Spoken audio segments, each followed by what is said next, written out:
Saubhagya home and kitchen appliances. JK holidays மற்றும் Kashi Ayodhya Seva foundation இணைந்து வழங்கும் திரு சுவாமி கண்ணன் பட்டாச்சாரியா அவர்களின் தலைமையில் காசி அயோத்தியா கயா யாத்திரை மற்றும் கைலாயம் ஆதி கைலாயம் சார்தாம் யாத்திரை மற்றும் பல ஆன்மீக யாத்திரைகளுக்கு உடனே புக் பண்ணுங்க. அரக்கோணம் பாலியல் வழக்கில் தொடர்புடைய தெய்வ செயலை திமுக காப்பது ஏன் என எதிர்க்கட்சித் தலைவர் எடப்பாடி பழனிசாமி கேள்வி எழுப்பியிருக்கிறார்.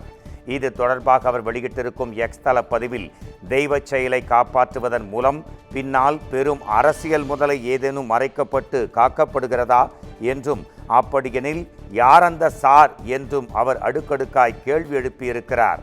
பாதிக்கப்பட்ட மாணவிக்கு நீதி கிடைக்கும் வரை தங்கள் கேள்விகள் ஓயாது என்றும் திமுக ஆட்சி முடியும் வரை மக்களே தங்களை காத்துக்கொள்ள வேண்டும் என்றும் இபிஎஸ் தெரிவித்துள்ளார்.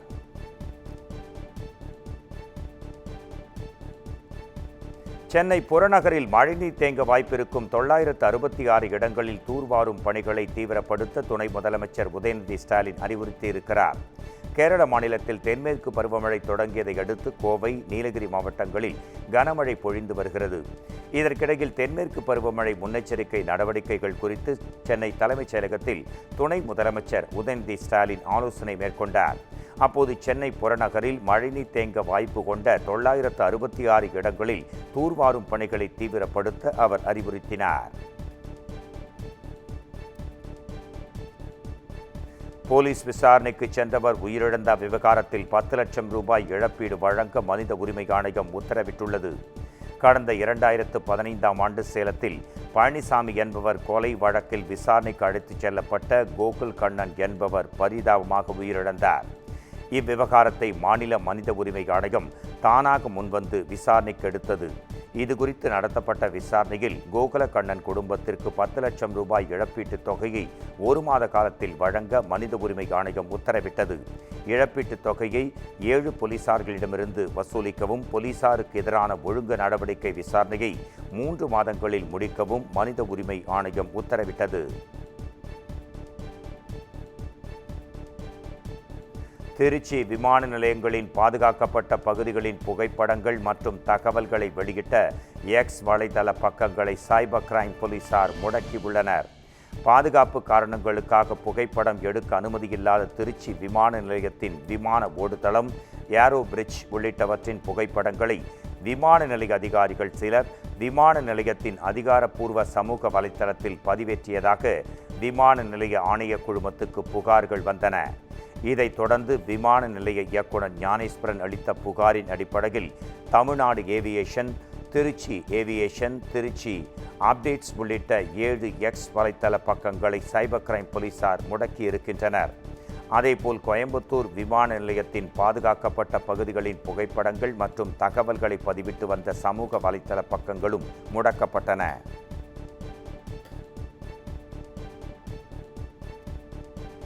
திருச்சி மாநகராட்சியுடன் குண்டூர் ஊராட்சியை இணைப்பதற்கு இறுதி முடிவு எடுக்கும் முன் கிராம மக்களின் எதிர்ப்பு மனுக்களை முறையாக பரிசீலித்து உரிய உத்தரவு பிறப்பிக்க வேண்டும் என தமிழக ஆளுநரின் செயலாளர், நகராட்சி நிர்வாகத்துறை செயலாளருக்கு உயர்நீதிமன்ற மதுரை அமர்வு உத்தரவு பிறப்பித்துள்ளது.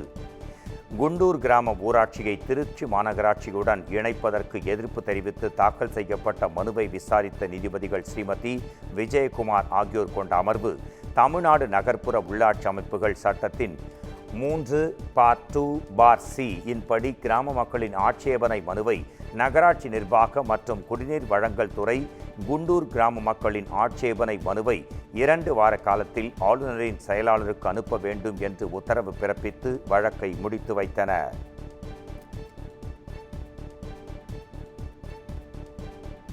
செங்கல்பட்டு மாவட்டத்தைச் சேர்ந்த பாலியல் வன்கொடுமையால் பாதிக்கப்பட்ட 80% மாற்றுத்திறனாளி பெண்ணின் 28 வார கருவை மருத்துவ ஆய்வுக்கு பின் அகற்ற அனுமதி அளித்து சென்னை உயர்நீதிமன்றம் உத்தரவிட்டது. பக்கத்து வீட்டுக்காரரால் பாலியல் வன்கொடுமைக்கு உள்ளாகி கருவுற்ற மாற்றுத்திறனாளி பெண்ணின் 28 வார கருவை கலைக்க உத்தரவிடக் கோரி பாதிக்கப்பட்ட பெண்ணின் தாய் சென்னை உயர்நீதிமன்றத்தில் வழக்கொன்றை தாக்கல் செய்திருந்தார். இவ்வழக்கை விசாரித்த நீதிபதி டி. பரத சக்கரவர்த்தி அனுமதிக்கத்தக்க காலக்கெடுவான 24 வாரத்தை கடந்துவிட்ட போதிலும் பாதிக்கப்பட்ட பெண் 80% மாற்றுத்திறனாளி என்பதை கருத்தில் கொண்டு கருவை கலைக்கலாம் என்றால் உடனடியாக கலைக்க நடவடிக்கை எடுக்க செங்கல்பட்டு மருத்துவக் கல்லூரி மருத்துவமனை டீனுக்கு உத்தரவிட்ட நீதிபதி, இதற்கு மேல் கலைக்க முடியாது என்றால் அந்த தகவலை மனுதாரருக்கு அறிவிக்க வேண்டும் என்றும் உத்தரவு பிறப்பித்தார்.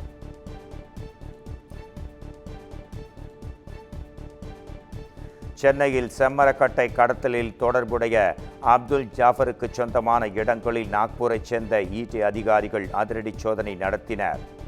4 ஆண்டுகளாக அப்துல் ஜாஃபருக்கு சம்மன் அனுப்பியும் அவர் ஆஜராகாததால் அமலாக்கத்துறை இந்த நடவடிக்கையை எடுத்தது. அமலாக்கத்துறை சோதனையில் நிலம் தொடர்பான சொத்துகள், சொகுசு வாகனங்கள், கடத்தலின் மூலம் வந்த வருமானத்தில் வாங்கியது அம்பலமானது.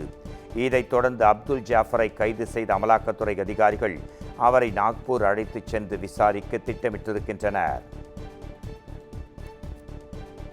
அறிவை மேம்படுத்தும் நூலகத்திற்குள்ளேயே புகுந்து அறிவற்ற செயலாக இளைஞரை சரமாரியாக அறிவாளால் வெட்டிய சம்பவம் பெரும் பரபரப்பை கிளப்பியிருக்கிறது. தூத்துக்குடி மாவட்டம் சாத்தான்குளத்தைச் சேர்ந்த அன்னராஜ் அங்குள்ள கிளை நூலகத்திற்கு வெளியே நின்று கொண்டிருந்தார்.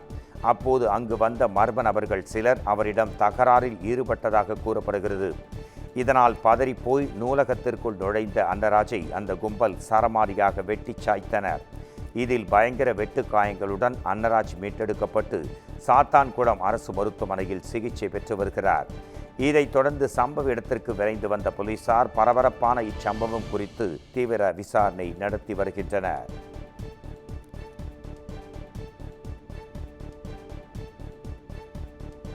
நீலகிரி மாவட்டத்தில் கனமழை பெய்யும் என வானிலை ஆய்வு மையம் அறிவித்திருந்த நிலையில் வனத்துறையின் கட்டுப்பாட்டில் உள்ள கோடநாடு காட்சி முனை தவிர 10 சுற்றுலா தலங்கள் நாளை தற்காலிகமாக மூடப்படும் என அறிவிக்கப்பட்டுள்ளது.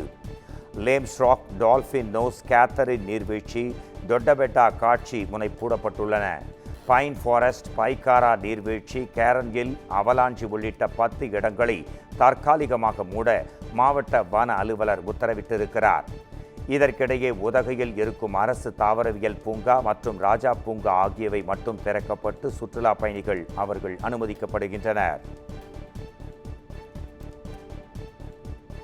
நீலகிரி மாவட்டத்தில் கனமழையால் இதுவரை 17 வீடுகள் சேதமடைந்ததாகவும் 283 பேர் நிவாரண முகாம்களில் தங்க வைக்கப்பட்டு தேவையான உணவு, குடிநீர் உள்ளிட்ட அடிப்படை வசதிகள் செய்து தரப்பட்டுள்ளதாக அத்தொகுதி திமுக எம்பி ஆர் ராசா தெரிவித்துள்ளார்.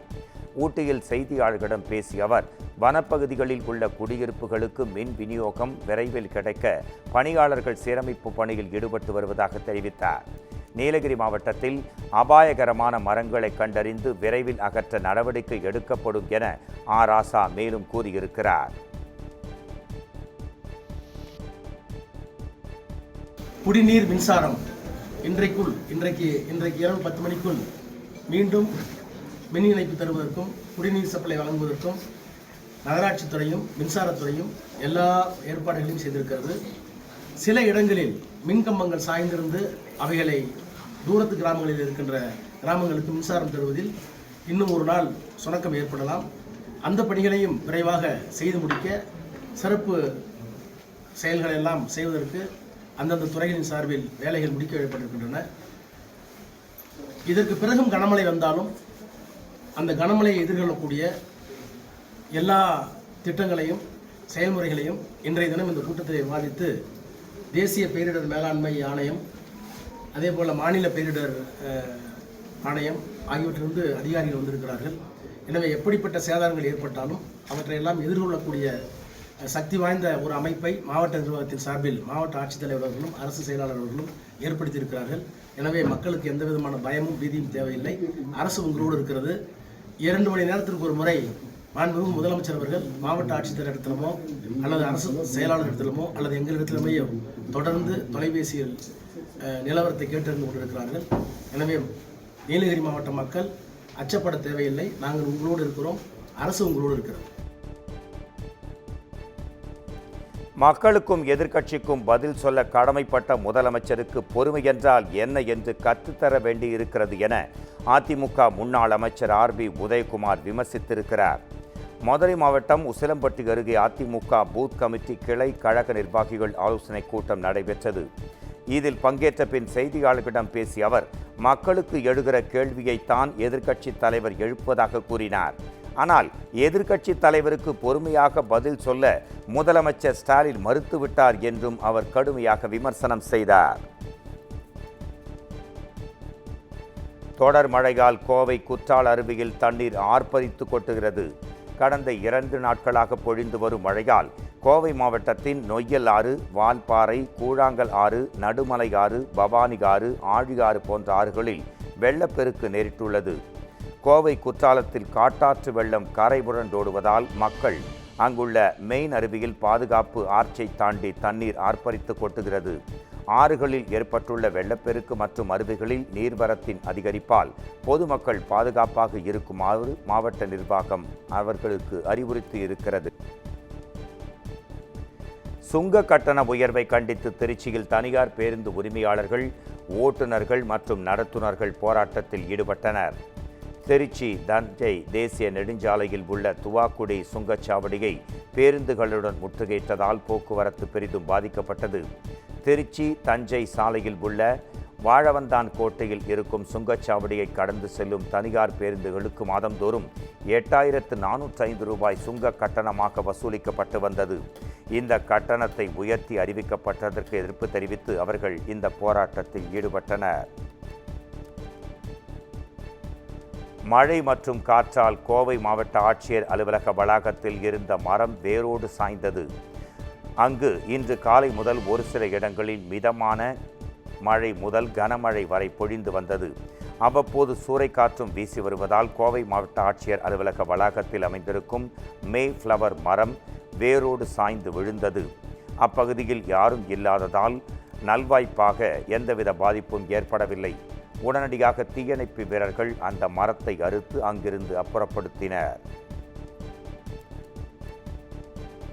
ஏற்காட்டில் நடைபெற்று வரும் மலர் கண்காட்சியை காண சுற்றுலா பயணிகள் குவிந்து வருகின்றனர். 48வது கோடை விழா மற்றும் கலர் கண்காட்சியின் 5வது நாளில் அதிக அளவில் பொதுமக்கள் வருகை தந்தனர். அவர்கள் அங்கு மலர்களால் அலங்கரிக்கப்பட்ட யானை, முயல், குதிரை, காட்டெருமை உள்ளிட்ட விலங்குகளின் உருவங்கள் வடிவங்களை பார்த்து ரசித்தனர். பூத்து குலுங்கும் வண்ண மலர்களின் அருகில் நின்று புகைப்படமும் எடுத்துக்கொண்டனர்.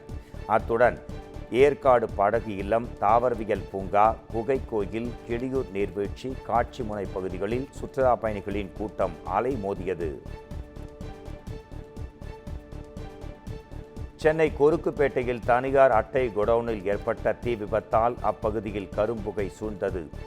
ஆர்கே நகர் காவல் நிலையம் அருகில் உள்ள இந்த குடவுன் அட்டை மற்றும் பிளாஸ்டிக் வைக்கப்பட்டிருந்ததாக கூறப்படுகிறது. மூட்டை மூட்டையாக அடுக்கி வைக்கப்பட்டிருந்த பிளாஸ்டிக் மற்றும் அட்டைகளில் பற்றிய தீ கொழுந்துவிட்டு எரியத் தொடங்கியது.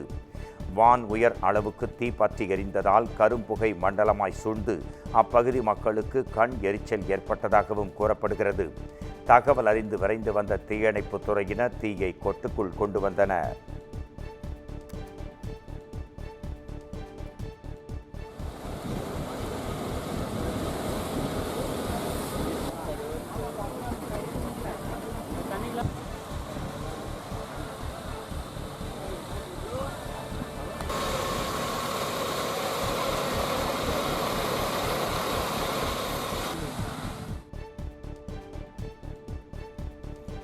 கன்னியாகுமரி மாவட்டத்தில் சாலை பணிக்கு எதிர்ப்பு தெரிவித்த காங்கிரஸ் எம்எல்ஏ உள்பட 9 பேர் கைது செய்யப்பட்டனர்.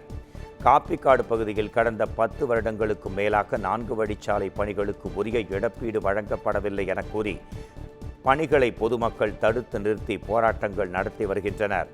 இந்த சூழலில் சாலை பணியை தொடங்க நீதிமன்றம் உத்தரவிட்ட நிலையில் போலீஸ் பாதுகாப்புடன் பணிகளை தொடங்க வந்த அதிகாரிகளிடம் காங்கிரஸ் எம்எல்ஏ தாரகை கத்பட் மற்றும் காங்கிரசார் வாக்குவாதத்தில் ஈடுபட்டனர். ஆட்சியர் வரும் வரை பணிகளை தொடங்க விடமாட்டோம் என்று போராட்டத்தில் ஈடுபட்டவர்களை போலீசார் கைது செய்து வாகனத்தில் ஏற்றிச் சென்றதை தொடர்ந்து பணிகள் தொடங்கின. புதுச்சேரி ஜிப்மர் மருத்துவமனையில் அடுத்த கல்வி ஆண்டு முதல் ஆயுர்வேத மற்றும் ஆங்கில மருத்துவம் இணைந்து புதிய படிப்பு தொடங்கப்பட உள்ளதாக மத்திய சுகாதாரத்துறை இணையமைச்சர் பிரதாப் ராவ் ஜாதவ் தெரிவித்துள்ளார். அந்த மருத்துவமனையில் அவசர கால பிரிவு 4,74,00,000 ரூபாய் செலவில் புதுப்பிக்கப்பட்டுள்ளது. இதனை திறந்து வைத்த பின் செய்தியாளர்களிடம் உரையாற்றிய அமைச்சர் பிரதாப் ராவ் ஜாதவ், காரைக்காலில் புதுச்சேரி அரசின் சார்பில் புதிய மருத்துவக் கல்லூரி மற்றும் மருத்துவமனை கட்டுவதற்கான அனுமதி விரைவில் வழங்கப்படும் என்று தெரிவித்தார்.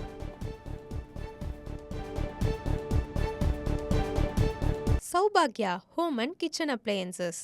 JK ஹாலிடேஸ் மற்றும் காஃபி அயோத்தியா சேவா ஃபவுண்டேஷன் இணைந்து வழங்கும் திரு சுவாமி கண்ணன் பட்டாச்சாரியா அவர்களின் தலைமையில் காஃபி அயோத்தியா கயா யாத்திரை மற்றும் கைலாயம் ஆதி கைலாயம் சார்தாம் யாத்திரை மற்றும் பல ஆன்மீக யாத்திரைகளுக்கு உடனே புக் பண்ணுங்க.